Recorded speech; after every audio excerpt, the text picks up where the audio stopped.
एक गांव में एक किसान रहता था जिसका नाम रामू था। रामू बहुत मेहनती था और अपनी जमीन पर दिन रात काम करता था। उसके पास थोड़ी सी ही जमीन थी, लेकिन उसने अपने हौसले से और मेहनत से अपने जमीन को लायक बनाया था और वहाँ अच्छी फसल उगाई। एक दिन गांव में तेज आंधी और तूफान आया।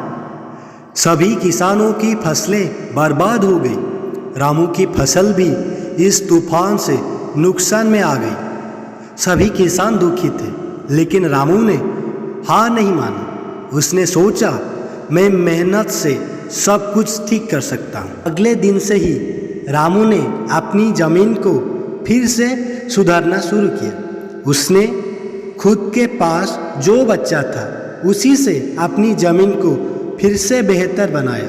धीरे धीरे उसकी मेहनत रंग लाई और फिर से उसकी जमीन पर हरी भरी फसल उगाई। जब दूसरे किसानों ने देखा कि रामू की जमीन फिर से अच्छी हो गई है, तो उन्होंने भी उनका अनुसरण किया और अपनी जमीन पर काम शुरू कर दिया।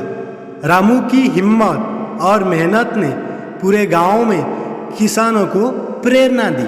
इस कहानी से हमें ये सीख मिलता है कि मुसीबत के समय कभी भी अपना हौसला नहीं छोड़ना चाहिए और मेहनत से हर मुसीबत को पार किया जा सकता है।